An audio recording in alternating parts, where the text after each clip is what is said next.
नमस्कार, मैं हूं आशुतोष त्रिपाठी और आप देख रहे हैं दिल्ली एनसीआर दिन भर। सबसे पहले नजर सुर्खियों पर। पटाखों पर पूर्ण प्रतिबंध के बावजूद राजधानी के लोगों ने जमकर की आतिशबाजी, हवा हुई बेहद खराब। दिल्ली पर पोल्यूशन का पहरा, अगले कई दिनों तक खत्म नहीं होगी परेशानी। केदारनाथ पहुंचे प्रधानमंत्री नरेंद्र मोदी, शंकराचार्य की प्रतिमा के अनावरण के बाद जनता को किया संबोधित। देश में डेंगू के 1,16,000 केस, दिल्ली, यूपी, पंजाब समेत 9 राज्यों में मंडराया आतंक। राजधानी वालों ने खूब किया कोरोना प्रोटोकॉल का उल्लंघन, दिल्ली पुलिस ने चालान का आंकड़ा किया पेश। दिल्ली सरकार ने राजधानी में पटाखों पर पूर्ण प्रतिबंध लगा रखा है, लेकिन इसके बावजूद दिल्ली के लोगों ने दिवाली पर जमकर आतिशबाजी की, जिसका नतीजा यह हुआ कि शुक्रवार की सुबह देश की राजधानी दिल्ली गैस चैंबर में तब्दील हो गई। देखिए पूरी रिपोर्ट। अब देख रहे हैं नवोदय टाइम्स पंजाब केसरी टीवी। दिल्ली में दिवाली के बाद एयर प्रदूषण जो है वो काफ़ी ख़राब स्थिति में पहुंच चुका है और दिल्ली में जो है स्मोक की चादरें जो हैं वो बन गई है। दिल्ली के आईटीओ पर खड़े हैं और तस्वीर आपको दिखा रहे हैं। ये कनॉट प्लेस की तस्वीरें हैं कि जिस तरीके से मंडी हाउस से जो कनॉट प्लेस की अगर दूरी है तो वो 1 किलोमीटर से कम की है, लेकिन जिस तरीके से स्मोक की जो चादर है वो दिल्ली में बिछ चुकी है, क्योंकि दिवाली की रात जिस तरीके से दिल्ली के अंदर आतिशबाजी हुई और आतिशबाजी के बाद जो है जो वायु प्रदूषण है दिल्ली का वो काफ़ी ख़राब हो गया है। और ये दिल्ली के कनॉट प्लेस की जो तस्वीरें हैं आप दर्शक जो हैं वो देख सकते हैं कि किस तरीके से एयर पोल्यूशन जो है वो किस तरीके से बिछा हुआ है, क्योंकि ये दिल्ली की कनॉट प्लेस की बिल्डिंगें हैं जो यहाँ से भी बिल्कुल धुंधली जो है वो दिखाई दे रही हैं, क्योंकि स्मोक की चादर जो है वो बिछी हुई है। क्योंकि अगर सरकार की बात करें तो दिल्ली में जो है पटाखे बैन थे, लेकिन फिर भी जिस तरीके से दिल्ली के अंदर आतिशबाजी हुई जिससे कि जो प्रदूषण है वो काफ़ी फैला हुआ है और स्मोक की चादर बिछी हुई है। अगर दिल्ली की मौजूदा समय की बात करें तो आनंद विहार का सबसे ज़्यादा जो है वो एयर क्वालिटी जो है वो काफ़ी ख़राब देखी गई है। 532 AQI जो है वो है मौजूदा। अगर सादरा की बात करें, सादरा के झिलमिल में भी बहुत ज़्यादा प्रदूषण जो है वो फैला हुआ है। 526 AQI जो है वो बना हुआ है, क्योंकि दिल्ली के अंदर जिस तरीके से रात आतिशबाजी हुई, आतिशबाजी को देखते हुए जो है स्मोक की चादर बनी हुई है। लेकिन दिल्ली के अंदर जिस तरीके से आतिशबाजी बैन थी, लेकिन प्रशासन पर कहीं ना कहीं सवाल खड़े हो रहे हैं कि जब आतिशबाजी बैन थी तो दिल्ली में इतनी आतिशबाजी जो है वो कैसे हुई है, क्योंकि लगातार पिछले दिनों सरकार की तरफ से कहा गया है कि दिल्ली में इस बार जो है ग्रीन दिवाली मनाएं, पटाखे ना जलाएं, लेकिन फिर भी पटाखे जो हैं दिल्ली के अंदर जलाए गए हैं, जिससे कि जो वायु प्रदूषण है वो काफ़ी खराब स्थिति में पहुंच चुका है। दिल्ली से कमल कुमार कंसल, नवोदय टाइम्स पंजाब केसरी टीवी। राजधानी दिल्ली में प्रदूषण का स्तर बेहद गंभीर होता जा रहा है। स्थिति इतनी खराब हो गई है कि सांस लेना भी दूभर हो गया है। सिग्नेचर ब्रिज से हमारे संवाददाता मुकेश गुप्ता ने पूरा जायजा लिया। देखिए पूरी रिपोर्ट।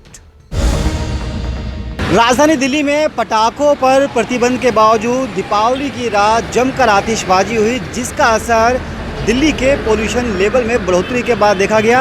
आपको बता दें कि दिल्ली में शुक्रवार की सुबह जगह जगह धुंध और स्मोक की चादर छाई रही, जिस वजह से कई लोगों के गले में खराश, सर दर्द और चक्कर जैसी शिकायतें सामने आने लगी। दिल्ली का एयर क्वालिटी इंडेक्स पहले से ही 300 को पार कर चुका था और गुरुवार को दीपावली की वजह से दिल्ली सरकार के द्वारा रिस्ट्रिक्शन जारी की गई थी कि दीपावली पर किसी भी तरह के पटाखे ना जलाए जाएं, लेकिन दिल्ली के अंदर सीधे तौर पर इन आदेशों का उल्लंघन हुआ, जिसके बाद शुक्रवार की सुबह जब लोग उठे तो दिल्ली के अंदर प्रदूषण की एक मोटी चादर दिल्ली के आसमान में देखी गई, जिस वजह से कई जगह दोपहर तक भी प्रदूषण का असर देखा गया।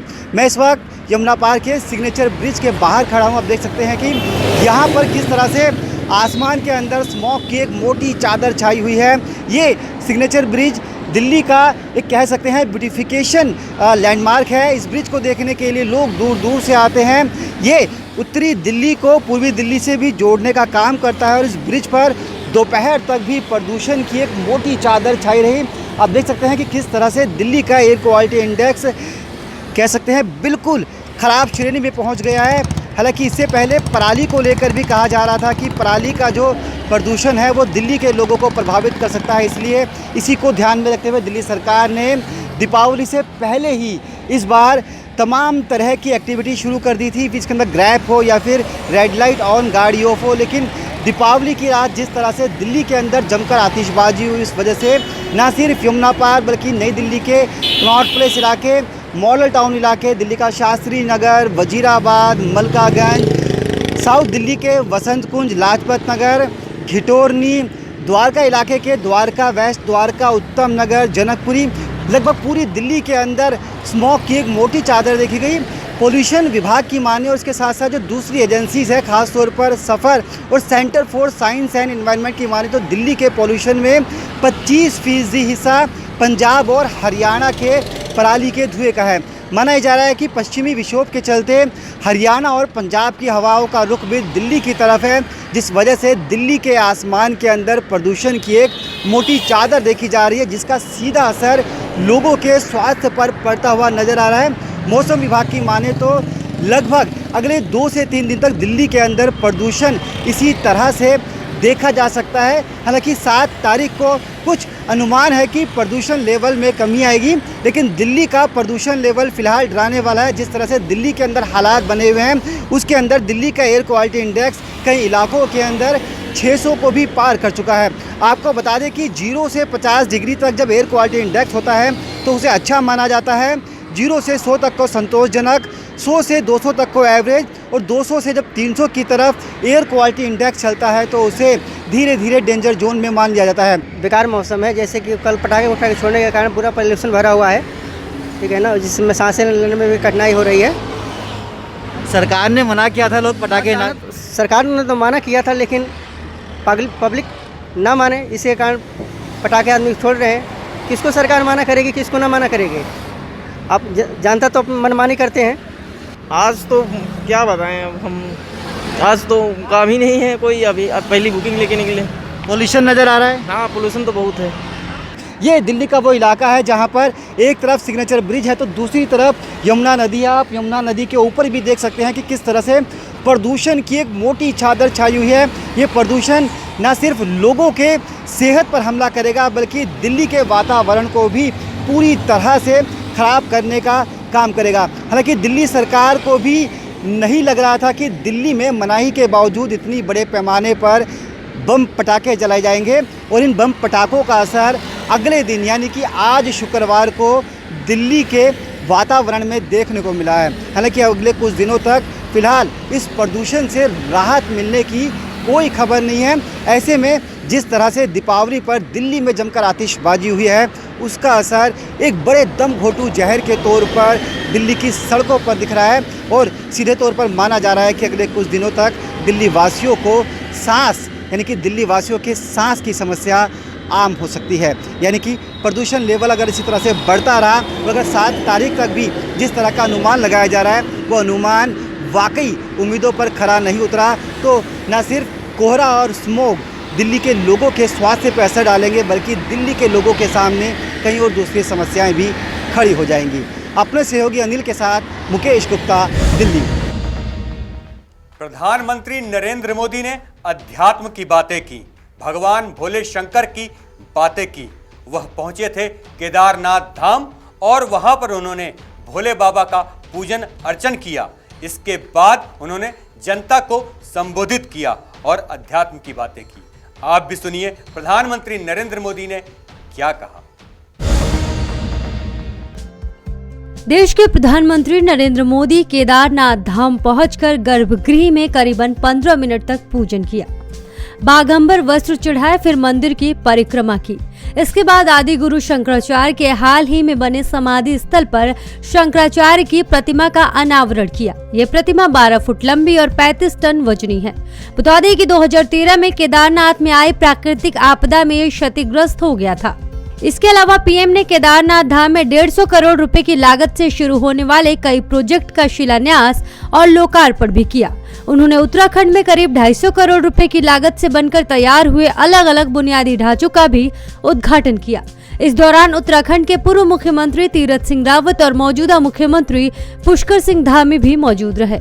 इसके बाद पीएम मोदी ने अपना संबोधन शुरू किया। इस दौरान पीएम ने 2013 में केदारनाथ में आई तबाही को याद किया। उन्होंने ये भी कहा कि अगला दशक उत्तराखंड का है, यहाँ पर्यटन काफी बढ़ने वाला है। और क्या कुछ कहा, चलिए सुनाते हैं। साथियों, आज यहाँ यात्री सेवाओं और सुविधाओं से जुड़ी कई योजनाओं का शिलान्यास भी हुआ है। पर्यटक सुविधा केंद्र का निर्माण हो, यात्रियों के और इस इलाके के लोगों की सुविधा के लिए आधुनिक अस्पताल हो, सारी सुविधाओं वाला अस्पताल हो, रेंज सेंटर हो, ये सभी सुविधा श्रद्धालुओं की सेवा का माध्यम बनेगी। उनके तीर्थाटन को अब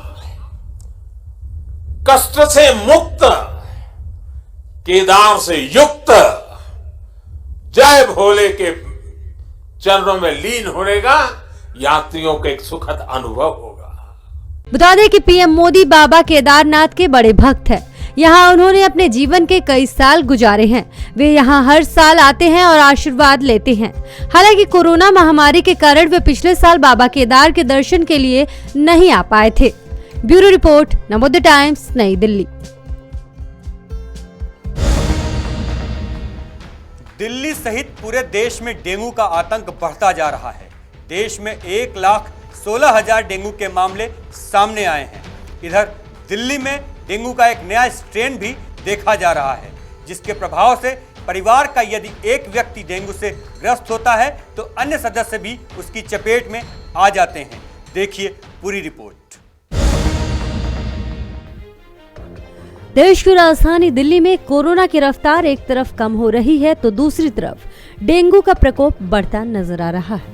पहले दिल्ली में डेंगू का D2 स्ट्रेन पैर पसार रहा था, लेकिन अब पहली बार दिल्ली के अस्पतालों में डेंगू संक्रमण का चौथा स्ट्रेन मिल रहा है, जो एक साथ पूरे परिवार या फिर एक से अधिक सदस्यों को चपेट में ले रहा है। हालांकि अस्पतालों में दोनों ही तरह के स्ट्रेन के मरीज आ रहे हैं, जिन्हें डॉक्टर गंभीर मान रहे हैं। दिल्ली सरकार के लोकनायक अस्पताल के डायरेक्टर डॉक्टर सुरेश कुमार के मुताबिक डेंगू संक्रमण के 4 स्ट्रेन होते हैं, जिनमें से दूसरा और चौथा काफी गंभीर व जानलेवा हो सकता है। फिलहाल दोनों ही स्ट्रेन संक्रमित मरीजों में मिल रहे हैं। दिल्ली में डेंगू संक्रमण काफी आगे बढ़ चुका है। देश के शीर्ष 9 राज्यों में दिल्ली भी शामिल है, जहां सितंबर के बाद से सर्वाधिक डेंगू के मामले दर्ज किए जा रहे हैं। इसकी वजह से अस्पतालों की व्यवस्था भी लड़खड़ा चुकी है। डेंगू के बढ़ते हुए मामलों को देखते हुए केंद्र सरकार ने डेंगू से सबसे ज्यादा संक्रमित 9 राज्यों और केंद्र शासित प्रदेश हरियाणा, केरल, पंजाब, राजस्थान, तमिलनाडु, उत्तर प्रदेश, उत्तराखंड, दिल्ली और जम्मू कश्मीर में एक्सपर्ट की टीमें भेजी हैं, ताकि बीमारी के नियंत्रण और प्रबंधन में राज्यों की मदद की जा सके। आपको बता दें कि देश में डेंगू के अब तक 1,16,991 केस मिल चुके हैं। दिल्ली में अकेले 1,530 केस सामने आए हैं। इनमें से 1,200 केस अक्टूबर में मिले हैं। ये पिछले 4 साल में सबसे ज्यादा है। इससे पहले 2017 में दिल्ली में अक्टूबर में डेंगू के 2022 केस मिले थे। ब्यूरो रिपोर्ट, नवोदय टाइम्स, नई दिल्ली।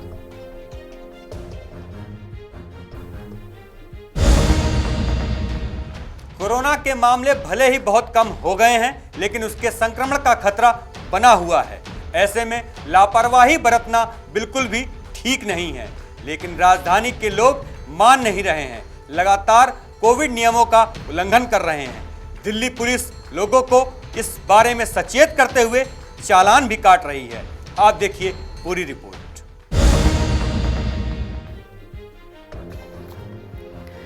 राजधानी दिल्ली में जहां एक तरफ त्योहारी सीजन चल रहा है, ऐसे में लगता है लोग कोरोना वायरस को भूल ही गए हैं। बाजारों में कोरोना नियमों का पालन भी नहीं किया जा रहा है, जिसके चलते दिल्ली पुलिस लगातार कोरोना नियमों का उल्लंघन करने वालों के खिलाफ चालान काट रही है। ऐसे में दिल्ली पुलिस ने कोरोना चालान को लेकर कुछ आंकड़े पेश किए हैं। जिसमें दिल्ली पुलिस ने बताया कि पिछले साल अप्रैल से लेकर इस साल नवंबर की शुरुआत तक करीब 3 लाख से ज्यादा चालान काटे गए हैं। पुलिस की ओर से साझा किए गए ताजा आंकड़ों के अनुसार पिछले साल 19 अप्रैल से लॉकडाउन की घोषणा होने के बाद तक कोविड नियमों के उल्लंघन के लिए 3,14,977 चालान जारी किए गए। कोविड प्रोटोकॉल तोड़ने पर चालान का आंकड़ा, मास्क नहीं लगाने के लिए 2,78,505 चालान काटे गए। सामाजिक नियमों का पालन नहीं करने के लिए 30,368 चालान काटे गए। शराब, पान, गुटखा, तंबाकू के सेवन के लिए 2,956 चालान काटे गए। वहीं थूकने के लिए 1,684 चालान जारी किए गए। बड़ी जनसभाएं आयोजित करने के लिए 1,464 चालान जारी किए गए। डेटा में बताया गया है कि अन्य 1,684 चालान थूकने के लिए और 1,464 बड़े सार्वजनिक समारोह और सभाओं के आयोजन के लिए जारी किए गए थे। वहीं सरकार द्वारा 31 मई से निर्माण और विनिर्माण गतिविधियों की अनुमति के साथ दिल्ली में चरणबद्ध तरीके से अनलॉक प्रक्रिया शुरू हुई। बाद के हफ्तों में बाजारों, मॉल, मेट्रो ट्रेनों, रेस्टोरेंट और बार, कई अन्य गतिविधियों की अनुमति दी गई। Bureau report, Navodaya times, Delhi. Delhi NCR दिन भर में अभी के लिए इतना ही। मुझे दीजिए इजाज़त। अगर आप हमें YouTube पे देख रहे हैं तो सब्सक्राइब करें, अगर Facebook पे देख रहे हैं तो लाइक करें। नमस्कार।